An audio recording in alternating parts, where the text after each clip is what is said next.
Good afternoon, everyone.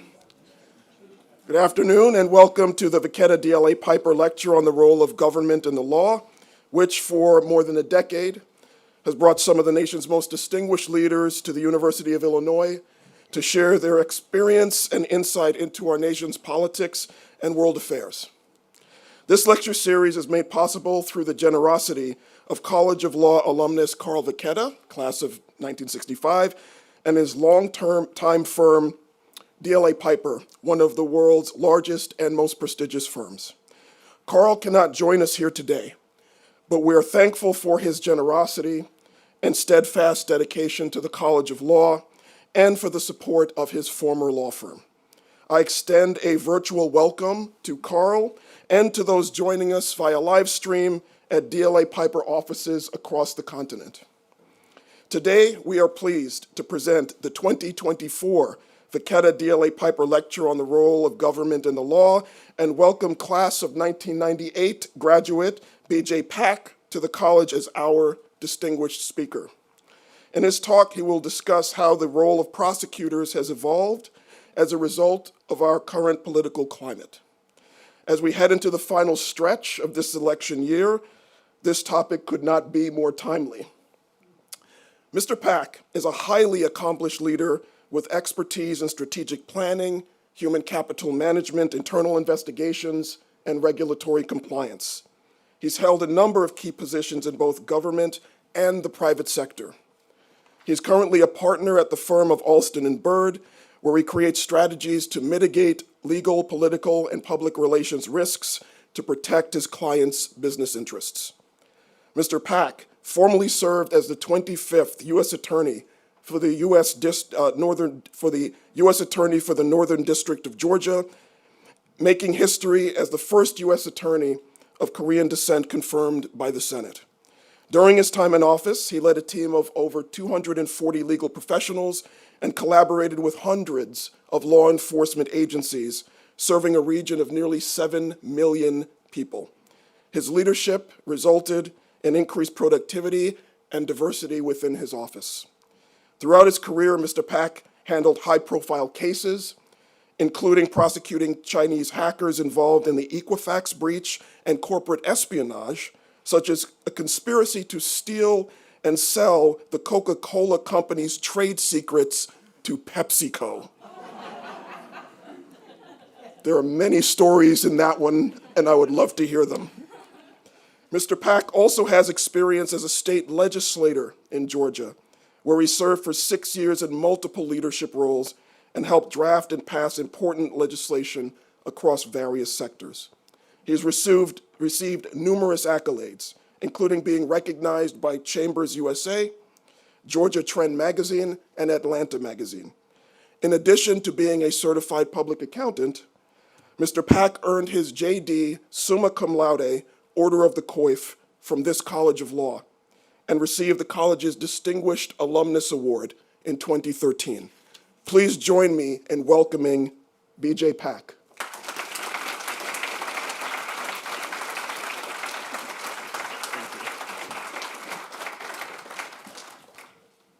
Thank you, Dean, for that generous introduction. I think I should hire you as my media person going forward. You made me sound very important, so I really do appreciate that. And I stand before you very humbled by this invitation, especially in light of the distinguished leaders in the law and academics that have given this lecture over the years. And I want to especially point out and thank, again, our alumnus, Carl Vacketta and DLA Piper for sponsoring this series. And of course, the series is dedicated to two of my favorite topics, government and law. If I may take a point of personal privilege, when I was sitting as a law student like you are in front, my goal as a first-generation immigrant was to go ahead and make partner in a large law firm, grab that bag like my daughters used to say, and then right off to the sunset. And I know today is September 13th, 2 days after 23-year anniversary of the 9/11 attacks.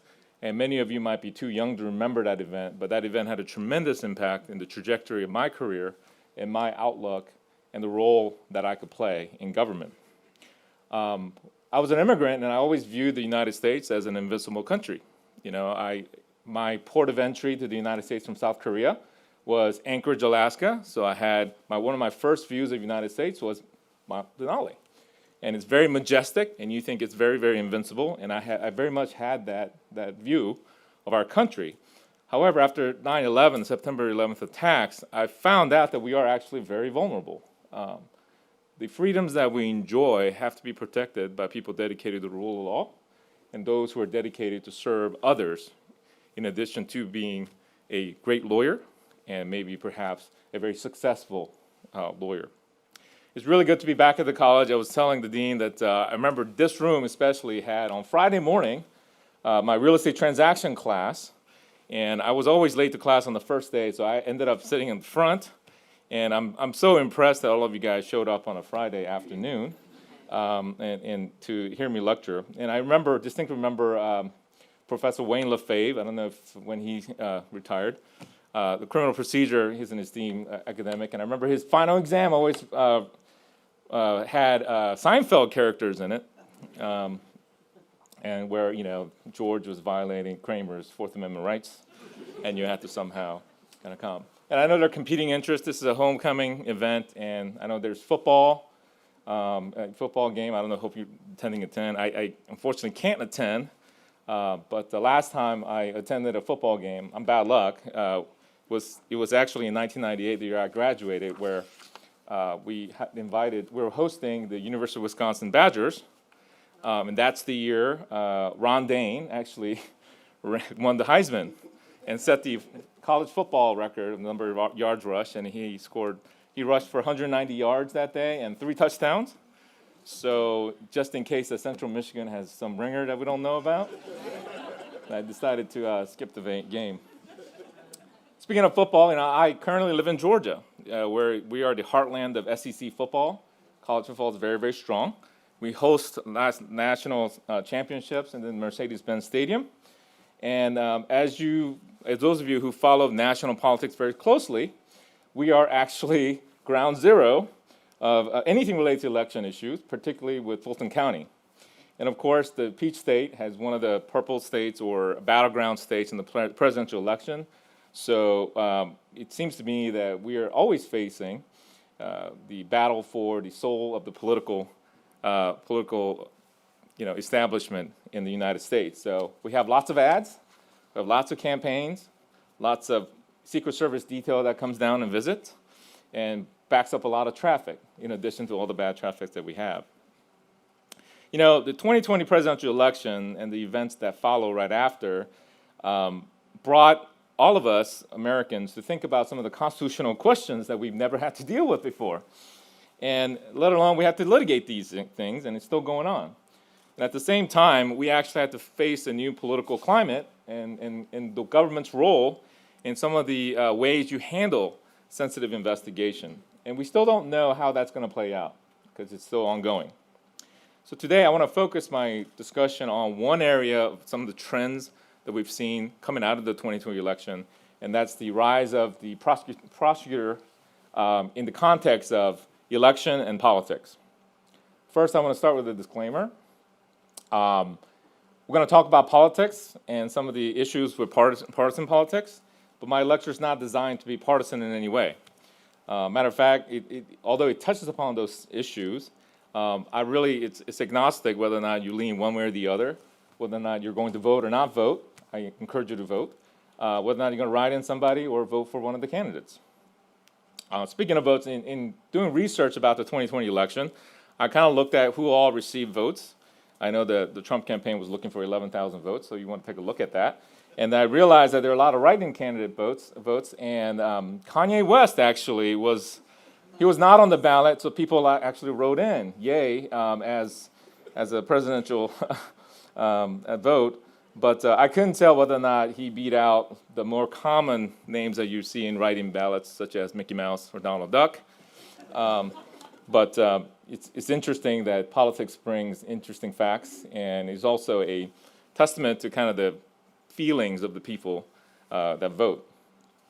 Now, in all seriousness, I believe that almost everybody here and all Americans agree that political rhetoric and political fights have become more vitriolic and personal in nature. Needless to say, our public political discourse and civil engagement has diminished greatly over the past decade or two. And it seems to me constantly we have negativity and complaining in political discourse. And those two are the two most deadly sins, as characterized by Julian Treasure, who's a communication expert about persuasion. These days, we think that complaining on Facebook or other social media has become a kind of national pastime right beneath baseball and right above pickleball. And I want to start with some stats to see why this kind of problem occurred. I looked at, according to a Gallup poll, 67% of registered voters that were polled stated that most members of Congress should not be reelected. Yet, when you ask them about their specific representative, 55% said, yeah, they should be reelected. In other words, they think Congress sucks, but not my congressman. And political scientists pointed to several recent studies and recent developments to look at kind of what contributed to this kind of attitude towards our legislative body and why our political discourse have diminished over the years. And they usually cite that there's a less investment in social capital, meaning that we engage differently with people, maybe because of technology or otherwise, and there's lack of connectivity or connectiveness between our neighbors and people who hold different views. And I also look at kind of the trend of we've become kind of tribal in our political thinking. We see a lot of people either conservative or liberal. And the Pew Center has done extensive research on this trend. And they categorize people from consistently conservative to consistently liberal to see what's kind of causing and some of the factors around their behavior. And what they found is for those who are conservative or consistent conservative, they tightly cluster around one single news source. Can you guess what that is? Fox News. You're right. 47% cited Fox News as their sole source of political and governmental news. They expressed distrust over other forms of media like ABC or NBC or other type of things. And at the same time, they gave a trust score to Fox News of 88%. On Facebook, they're more likely than other groups to hear political opinions that are in line with their own views. And they're more likely to have friends that share their political views. I mean, 66% of consistent conservatives have friends that are also consistently conservative. By contrast, people who self-identify as consistently liberal are less unified in the source of news. It's spread out a little bit. NPR, New York Times, and BBC were their most favorite sources of news. They put more trust in news sources, the traditional media sources, than conservatives. However, Pew Research found that they're more likely than those in other ideological groups to block or defriend someone on a social network, as well as to end a personal friendship because of politics.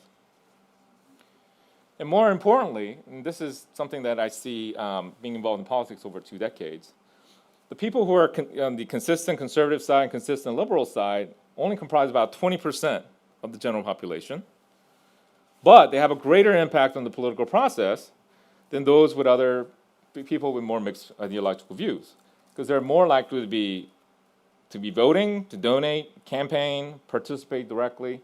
In other words, they're more vocal and active. This says a lot about the primary process, and you see why people and candidates define their positions in that way. And when you transfer that behavior in the news sources and news sources media to provide and meet the consumer demand for those type of news, you have traditional news channels going towards more of a conservative, opinion-based news reporting. And Fox News, if you look at Fox News, it's more likely to have a conservative bent, and people tune in because of that. So it's not that we change our political views by watching different news outlets or news sources. We actually conform our media consumption in line with what we already believe. Impact of social media. I think this is very, very obvious. Because of Section 230, I know several professors are thinking about First Amendment rights. They don't do content moderation because the platforms who provide places where you could post individual opinions don't want to, and they're not liable for just allowing all kinds of context to be posted. The problem is the technology allows people to spread information and more often misinformation in such a speed and accelerated way that it's very hard for the truth to kind of catch up in that regard. Add to that the complex artificial intelligence algorithm to the news. You click on one clickbait news about a certain political view, the platform tends to feed you more. So you're going down this rabbit hole of becoming more conservative because you're consuming more confirming opinions in the news outlet. So what happens when people are separated into their own groups? They believe that the other side is not reasonable and you don't want to listen to their side, and you have hyper-partisanism and partisanship, and then what eventually happens in Congress is that the elected officials reflect the people who vote them in, particularly in the primary. And that results in legislative gridlock. If you hear the stories before social media of elected officials, senators, congressmen, they remember those days when they used to get to know each other's families and sit down and in a room, work out the details and pass legislation. Most commonly cited example is, President Reagan when the Speaker of the House, Chip O'Neill, there was split power, but they got a lot of stuff done. Same thing during President Clinton's administration when you had Georgia Speaker of the House, Newt Gingrich with the Contract of America, and they got a lot of things done. But even being seen with the opposing side or even liking a tweet by the opposing side could result in a partisan or a primary challenge. So as a result, you have no dialogue whatsoever between the parties. Those centrists, the rare centrists that are out there, and those who are willing to work in a bipartisan manner, are retiring from Congress, citing reasons of partisanship and inability to get anything done. Most people get elected and go there and want to get things done.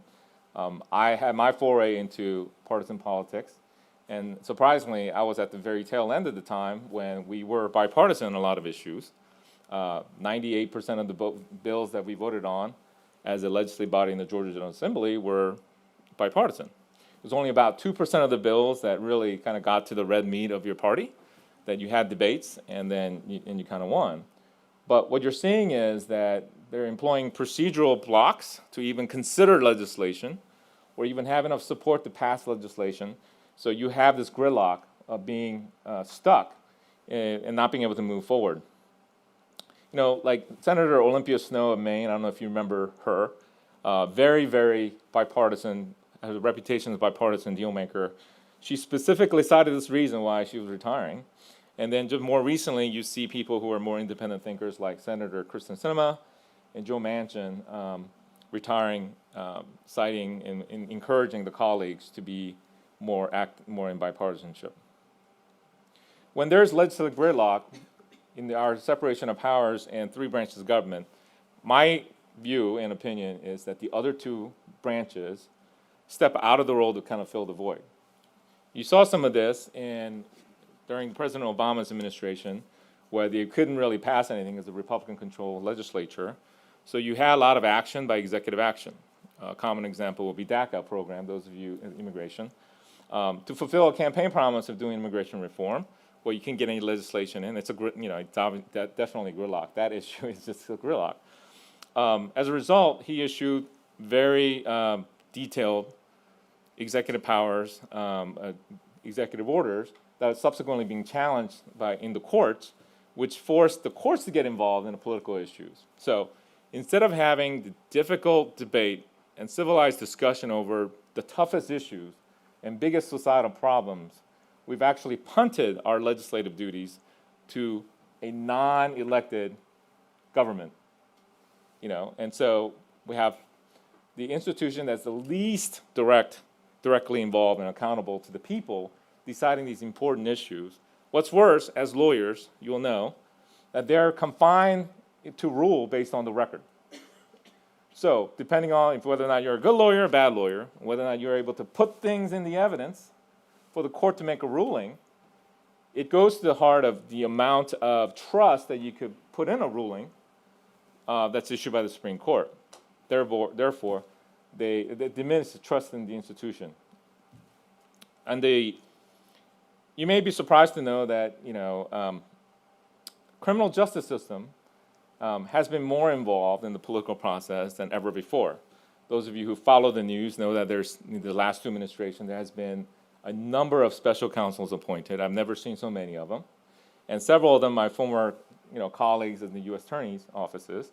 And then I thought about what's causing this, and you had to do it kind of the civil discourse that our politicians are engaging. You may be surprised to know that harsh rhetoric in campaigns are not new. My research showed me that one of the most harsh and acrimonious campaigns involved the race election of 1800 between John Adams and Thomas Jefferson, where both sides attacked each other viciously. The Federalists at the time were aligned with Adams, and the Democratic Republicans who were more Thomas Jefferson. They used to, although they didn't explicitly call each other the enemy of the people, their rhetoric included accusation of tyranny and betrayal of the American Revolution, meaning the values of the founding fathers, and warnings that Jefferson's presidency will lead to chaos and ruin. Sound familiar? And first time in recent memory that I call where a major candidate called the member of the opposing party the enemy occurred sometime in 2015 when Secretary of State Hillary Clinton referred to Republicans as one of her greatest political enemies during the Democratic primary debate, although she did walk that statement back a little bit. However, in 2016, we witnessed crowd supporting the candidate, the former President Trump, as they started chanting, "Lock her up," in reference to the accusation that Secretary of State Clinton mishandled classified documents. And of course, we come full circle. A few weeks ago, we saw on the DNC, those of you who've watched the Democratic National Convention, when Secretary Clinton started speaking, the DNC crowd started chanting, "Lock him up." So this is the first time, I believe, when we witness the potential criminal prosecution being a major campaign cry for parties. And this kicked off a series of investigations by prosecutors who normally are very shy about getting involved in any kind of investigations or actions that may impact an election. But we're seeing more and more of that each day. Let me back up and talk a little bit about the office I held. Those of you who are law students may not be familiar with the U.S. Attorney's Office, but the United States Attorney's Office was created with the first Judiciary Act of 1789, signed by President George Washington, where it created not just the Supreme Court, the number of seats on the Supreme Court, it created a federal attorney for each of the colonies, the 13 states, and at the same time created the Attorney General, who actually had only limited duties of arguing in front of the Supreme Court. It wasn't until about 100 years later when the Department of Justice was actually created and placed the Attorney General as the head of the department and then placed the United States attorneys as the components. This is why you see United States attorneys like myself, my former self, who were both presidentially nominated and Senate confirmed, just like the Attorney General. Technically, the Attorney General cannot fire a U.S. attorney because they were presidentially nominated. He has to actually, that power comes through the White House, and the president actually has to fire you. That being said, we take guidance. Obviously the Attorney General is the chief federal law enforcement in the United States. And as U.S. attorney, you had a lot of discretion because of this history of being independent and kind of separate from the department. And one of the toughest decisions that you make as a prosecutor is to whether or not charge somebody, particularly someone who is in public life. If you could think about situations where you may be investigating a candidate or elected official for purported bribery or some kind of corruption crime, but if you start digging and you investigate and you devote enough resources, it's likely that you're going to find a violation somewhere. Because the federal criminal statutes are drafted very broadly. And if you really wanted to take somebody down, you will find something to do so. Because of the inconsistent application of the statute, the department created the Public Integrity Division, where all public corruption investigations going to go through. For purposes of efficiency and consistency in applying, to eliminate some of the political ramifications of being local, right? You may have a political enemy as a U.S. attorney, and you don't want that person to be charged just because they are a member of the other party. And of course, the special counsel laws and the laws that govern the investigation of public corruption took a transformative act back in the 70s, and this is way before your time. The Watergate scandal, the first time I could see where a United States attorney's investigation impacted potentially the direction of the presidency was back in 1973 when the United States Attorney from Maryland, George Beall, investigated the vice president, Spiro Agnew, at the time. You may not be familiar with the story, but basically, Vice President Agnew was a county executive in his career, came up to be governor of Maryland, and was viewed as the rising star in Republican politics at the time. But throughout the entire time, he was taking bribes from contractors. Matter of fact, there was evidence that he, as vice president, he took bribes in the White House. Well, anyway, the United States Attorney began an investigation, had a big breakthrough in 1973. But the problem is, at that same time, the Watergate scandal broke. The President Nixon, was also being investigated. And so as a result, there was some pressure put on by the White House to end the investigation by the United States Attorney. And the way they did it was not, I'm going to call the U.S. Attorney to fire that person, which he had the right to do, but he did not do that. He sent an emissary, a name that you may be familiar with, George Herbert Walker Bush, who was at the time the Republican National Committee chairman, to talk to the United States Attorney's brother, Glenn Beall, who happens to be a United States Senator of Maryland. That did not work, and to credit to Senator Beall, and also credit to the Attorney General at the time, Elliot Richardson, who would become a very important figure in history, to hold the line, to allow the U.S. Attorney to continue the prosecution. Eventually, on October 10th of 1973, Vice President Spiro Agnew pled no contest to a federal charge. This is obviously a very, very big event. And interestingly, 10 days later, President Nixon, seeing that there is might be writing on the wall, decided to fire the special counsel at the time investigating the Watergate scandal, Archibald Cox. And he directed the Attorney General to fire Archibald Cox. Attorney General Richardson refused to do so. Then the Deputy Attorney General, William Ruckelhaus, refused to do so, and both resigned. And it was not until the Solicitor General, who was number 3 in the Department of Justice, by the name of Robert Bork, who's also a very important historical figure, that carried out the order, which is forever known as the Saturday Night Massacre. This event and the political interference of prosecution actually transformed the way the Department of Justice did political investigations. To prevent the political interference of any kind resulting from the Watergate scandal, Congress passed a statute called Ethics in Government Act. And those of you who are going into the government need to know this statute very, very well. It did 2 main things. One is it directed disclosure of any conflict of interest by government employees to the potential penalty if you fail a criminal statute that you could be put in jail. In other words, when you're leaving the government and then you're negotiating a job, you can't work on a case that impacts that job. Makes sense, right? The other important thing, was part of this statute, part of this law, it created this Office of the Independent Counsel.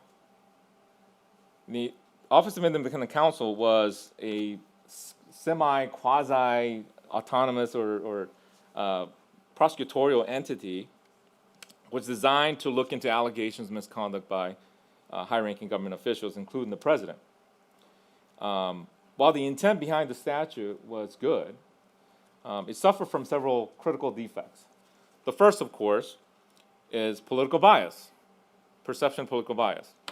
When you appoint somebody to the independent counsel's office, who needs to appoint, right? So you have to think about that. One of the key criticisms was that it allowed investigations that appear politically motivated. I could appoint, if I'm the president, I could appoint an independent counsel to, set them loose to kind of look into things.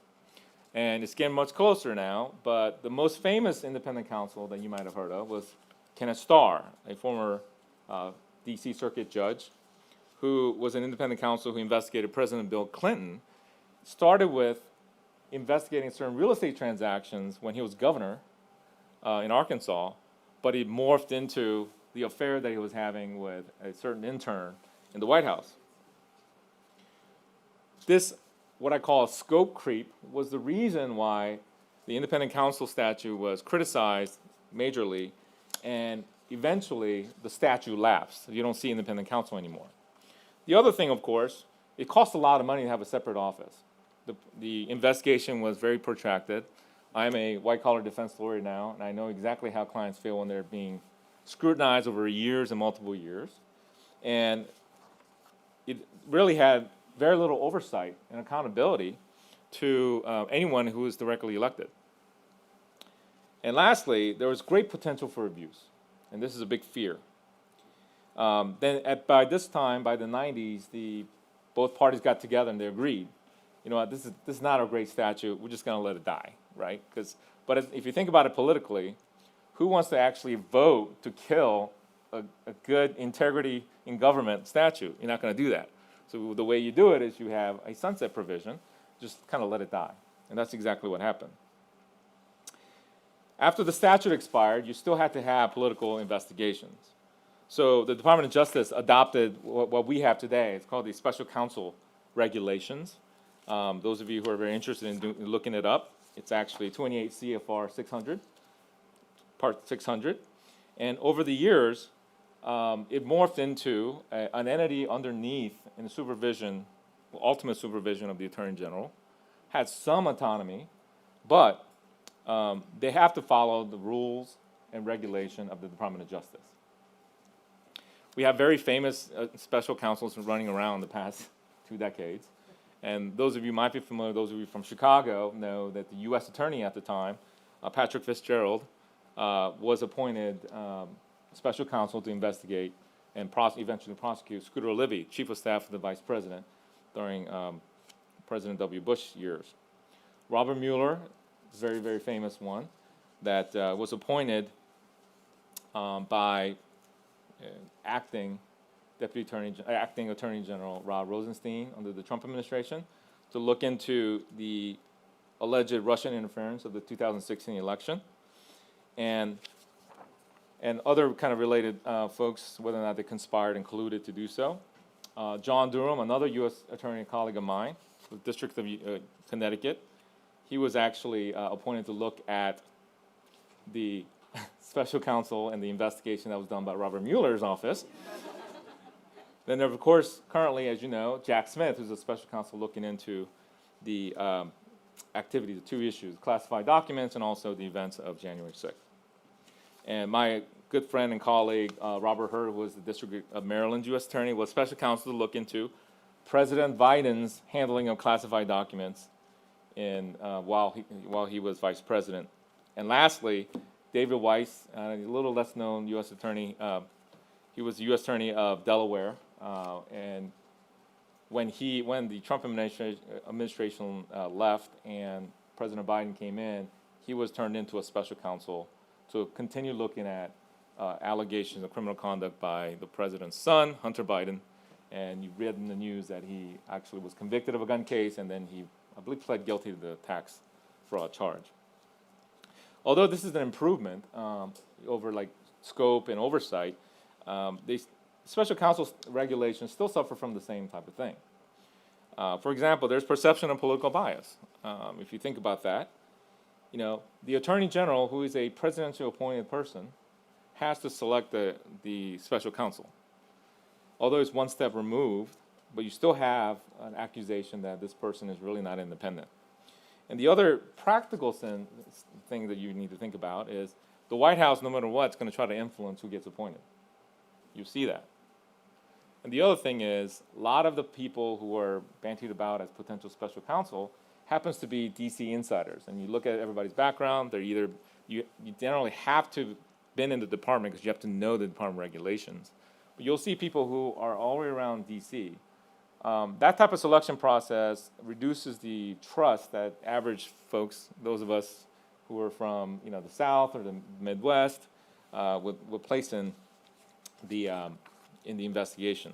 However, the people who have selected, in my personal opinion, and who have handled the duties of that office has been tremendous. They've been very, very good. One of the most famous allegations of political partisanship with respect to special counsel was Robert Mueller. Robert Mueller was known as a very neutral person, but he hired folks that tend to be very politically left in his staff. As a result, that was a way to attack the investigation of Robert Mueller. Those of you who are political junkies seen all the congressional hearings on that. And then you still have issues of confirmation bias. If you create an office and you're going to look into this thing and you need to find anything related to that, it's more than likely that you're going to find some violation. And you saw that in every single report of the special counsel's office, they found something. They may ultimately decided not to recommend prosecution, but they found a violation. So, nevertheless, I think public polling really supports the appointment of special counsel's office. A CBS poll conducted in 2018 said 53% of Americans believe that the investigation was, 58% of the Americans, however, believe that Mueller investigation was politically motivated, although they want somebody more independent than people who are appointed by the president to do the investigation. This election cycle, we have even a bigger problem. Set aside the special counsel's office, now we have the state prosecutors entering into the political realm. The problem with the state prosecutors looking at federal offenses and federal officers is the fact that you have so many state prosecutors out there. And at the same time, they don't have the same oversight and control that you see in the federal level. I'm going to set aside for a second with the cases that happened in New York, but this is a bigger problem when you see theories brought by state prosecutors that travel very close to the core functions, or arguably core functions, of the office. In Fulton County, obviously, we have a pending lawsuit right now, a pending criminal investigation of many people, including President Trump. The problem with that indictment, has been reported by a lot of legal analysts, is that they apply a racketeering and RICO theory to charge everybody to that, and pretty much indicted the entire political party apparatus in doing so. The other problem, of course, is state prosecutors are elected. They're much more prone to political whims, one way or the other. And when you have promises of taking certain actions, looking into certain actions, you're more likely going to bring those charges, and the defendants are generally not able to get a fair shake before charges are brought. Bring it forward, political rhetoric has turned the prevalent use of criminal statutes, the investigative process, to go after former politicians.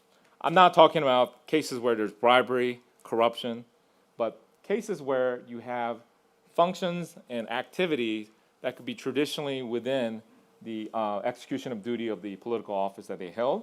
It's much tougher. You see the pushback from this activity from the U.S. Supreme Court in recent decisions. They're cutting away through judicial interpretation of certain statutory definition of what's an official act, and other ways to do that. So again, it's an evidence that you see that the judiciary and also the executive taking a bigger role in governing our political systems today. And unfortunately, they're probably the least accountable to the voters, like you. Now, I don't think that you could ever remove politics from any kind of appointed prosecutors or any kind of politically appointed position. However, I want to leave you with this quote by Supreme Court Justice Robert Jackson, who used to be the Attorney General of the United States. The prosecutor has more control over life, liberty, and reputation than any other person in America. His or her discretion is tremendous. They can have the most serious consequence for the people that they prosecute. They should exercise that power with the utmost sense of responsibility and justice. So the bottom line is this. Until there's significant change in the way we do politics and the way we settle our disputes, the last line of defense that keep the country from falling into a constitutional crisis is the quality of the people that we put in these positions of power. It's only when we have public servants with good moral values and judgments, as described by Justice Jackson in the role of a prosecutor, that we could have stability and justice and respect for the rule of law. The Watergate scandal and the events surrounding the election of 2020 have reminded us of that duty. So, my charge to you, law students, is know your history. When you know your history, you don't have to repeat it. At the same time, if I could impart my personal lesson to you, is that our country needs good people like you to serve it. While it's great to be a partner in a large law firm, it's also, I put upon you as your duty to offer yourself, not just in public service, but in the private sector, in pro bono matters, any way to serve others, because we need good people to take care of our great country. Thank you very much.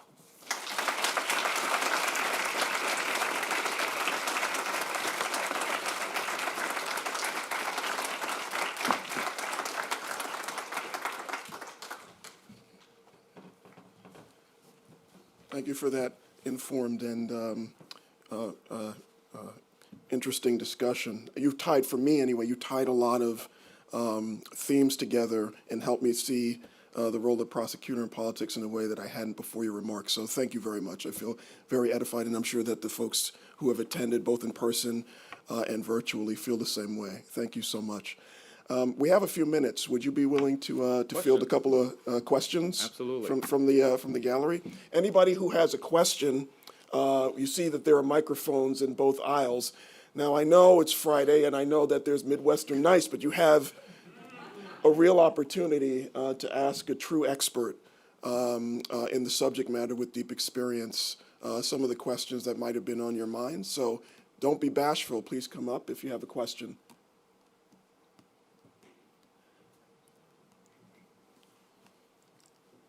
Professor Beckett, my Yes, that's trial right. ad professor. Am I dating you there, Professor? Don't you think the lighting in this room is changing? So much better, yes. The question is, were you ever asked following the Trump immunity decision to comment or critique that decision? If so, I'd just ask if you would share that with us. I did get approached by many news outlets on that. I declined to comment on it because it's still kind of up in the air what the parameters of that decision is. But I will tell you in general, I kind of predicted that that's what's going to happen. Those of you who may not be familiar with the federal process, the prosecutor at state level, when they're prosecuting a federal officer, depending on whether or not it's a federal duty, you could remove it to federal court. Just like you could remove in civil cases, you could actually remove it if it's within the execution of your federal duties. And so depending on how the courts interpret that, I think you're going to see the defense lawyers will eventually kind of move it to federal court because they're more likely going to get a dismissal of that case. A little funny, interesting story. Judge Scott McAfee, who's presiding over the Fulton County case, was an AUSA, one of the people that I actually hired when I was U.S. Attorney. Then, of course, he went to do bigger and better things. And he was on the bench 6 months when he caught the Trump case. Any other questions?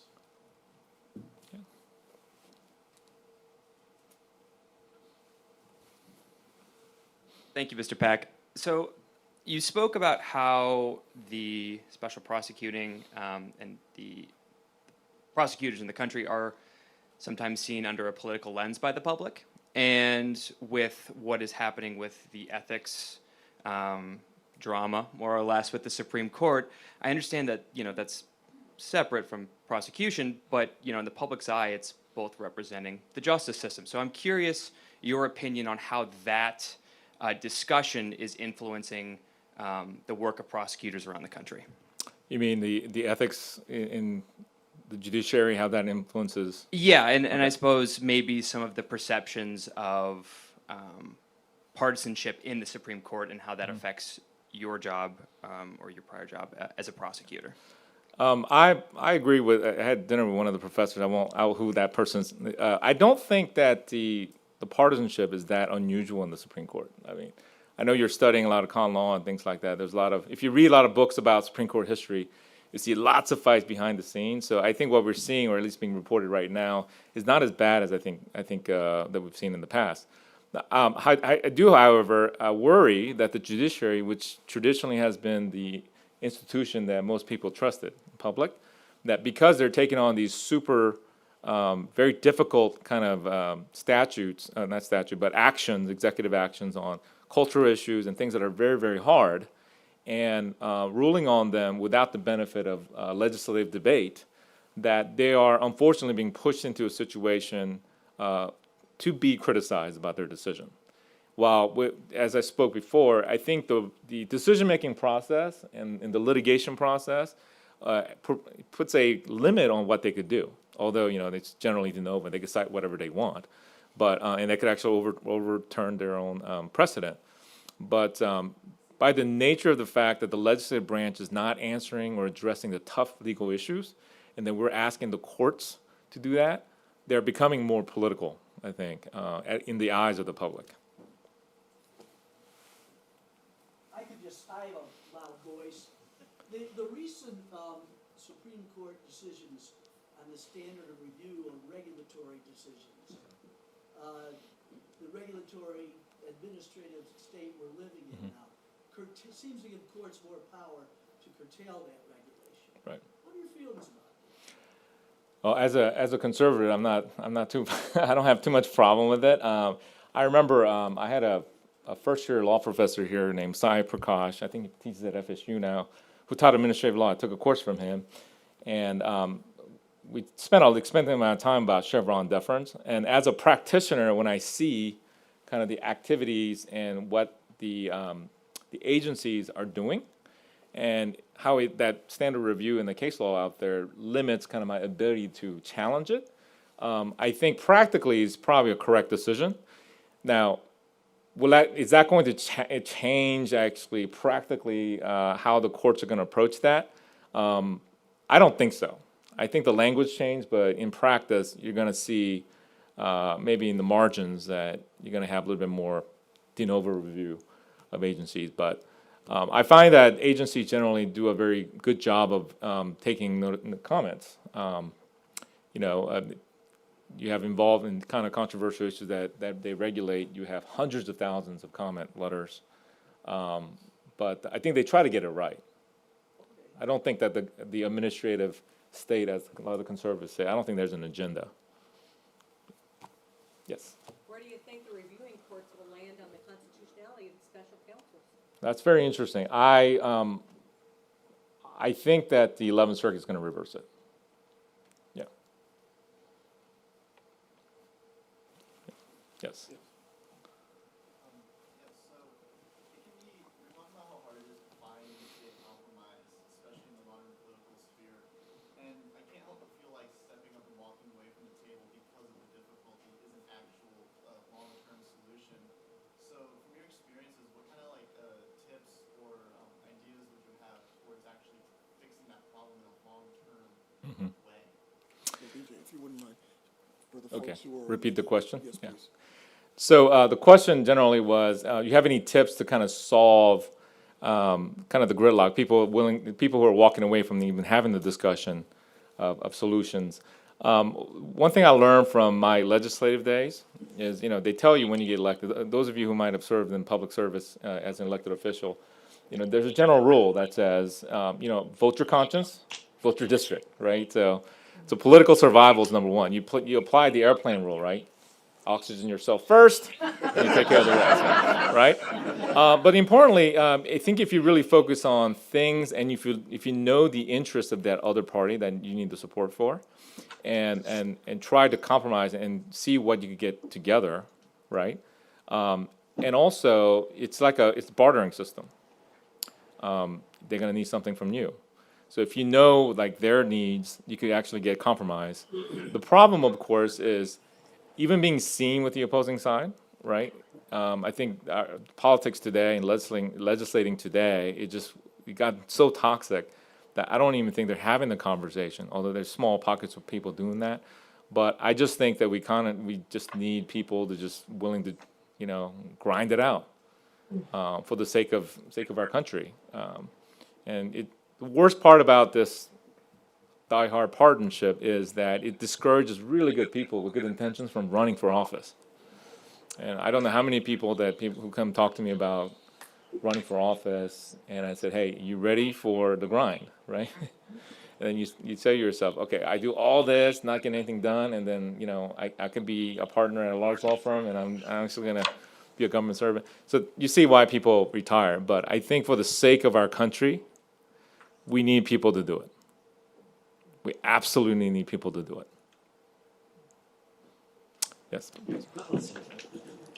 An alternative to a special counsel investigating a president is impeachment of a president. When I was in law school, the message was impeachment is a kind of once-in-a-lifetime thing. I've already lived through 3, and I expect that there'll be more to come. Is that a better approach, worse approach? I think that's the preferred approach, but again, that's a legislative process. Yeah. So you could get impeachment because we hold one house of Congress, but getting a conviction is another. And then the other thing I think, Professor, is living through the Clinton impeachment processes and also the Trump one, the Senate trial, it's very hard to kind of define what high crimes and misdemeanor is, because that's not defined either. So I think it's very hard to kind of, unless you have clear violation of something like murder or something like that. I think it's Justice Sotomayor or Jackson that asked that question in the immunity case. I don't think you're going to get a conviction as long as there's split among power in the Senate. Yes. Hi. Thank you. I enjoyed your talk, especially the level of original research you did to get the surveys and all of that information, which is important for the students in the room. There was an article, several articles many years ago that talked about the backlash of political correctness, and the behavior that we're seeing now was actually identified during that time. So given that people were trained for a long period of time to be respectful and civil in their political debate, because it used to be you don't discuss religion, you don't discuss politics. Right. And then political correctness came down and set sort of a standard, and it's been eroded within the last, I'm going to say, 15 to 20 years. Given that the pendulum has swung all the way wherever it is, to instability or whatever, how do you propose that we make our way back to the point that we can't have these discussions when everything's been so polarized? That's a very, very good question. It's a tough one, right? I mean, I think you're seeing lots of litigation to force and challenging a lot of the DEI programs around the country. After the murder of George Floyd, I think there was a huge push to do that. And a lot of my clients wanted to do it. I think the issue will really come down to this. You have to actually just have a conversation with people. And one of the points I made was that we tend to hang out with people who are like us. And frankly, when I was at the law school, I hung out with a lot of Asian American students. It's natural for us to kind of hang out with people who have similar backgrounds. We have to kind of force ourselves to go outside that box. And some people are maybe not be willing to do that, but I think we have to kind of make a conscious effort to do that, to understand the other side. And that's the only way. Otherwise, any kind of programs and things like that, I think at this point would be subject to some kind of a challenge. And even the risk of being sued, some of the law firms are changing their DEI language and things like that. It's scary enough, but it's important enough that I don't think we should quit. We have time for one more, if somebody has one. I have a question about social media. Okay. You talked about social media and politics, how echo chambers kind of result in this calcification and nobody's talking to each other. What, if anything, would you like to say about social media and the law? It's a very, very tough issue. I can see both sides on that, because I think any kind of regulation on social media implicates the First Amendment. And if you see the whole fight, I guess, it cost Elon $54 billion to prove a point, buying X. But I do think that in conjunction with that, when you talk about algorithms, and you see kind of European nations are coming out with some regulations on AI, and I think that's going to spill over to any kind of programming with respect to the traditional social media that we know. Facebook, Instagram. I have a TikTok account, but I never open it. So it has to be. I think there has to be some guardrails, maybe some principles. But I do wonder. We are very unique in that our First Amendment rights are so strong and so important that it has to be a slow crawl and make sure that it's something workable. But I think everybody agrees, for different reasons, that Section 230 should be amended. It's bipartisan support. They both hate it. It's just a question of how do you fix that, right? And I worry about any kind of regulation as a conservative myself. I generally, and being a former legislator and being in federal government, I won't trust the federal government to do it right. And so you may have to be a private sector solution where there's self-regulation to that. And there's also national security implications too, because we're talking about data and things like that. It's a very interesting topic. I'm sure one of the professors I had dinner with last night studying it, I think was it you, Professor? Yeah. But if that's an area of the law that you want to go into, I think it's ripe for it. If you look at all the job postings for privacy lawyers, AI-related, technology-related, as it relates to IP rights, it's red hot right now. Excellent. Thank you again.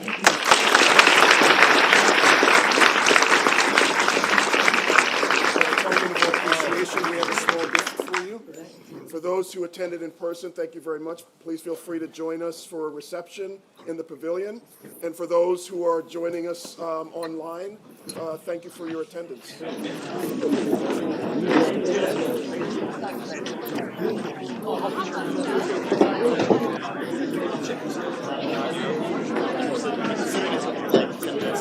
Last time, I think you told me up stuff with reading. Good to see you.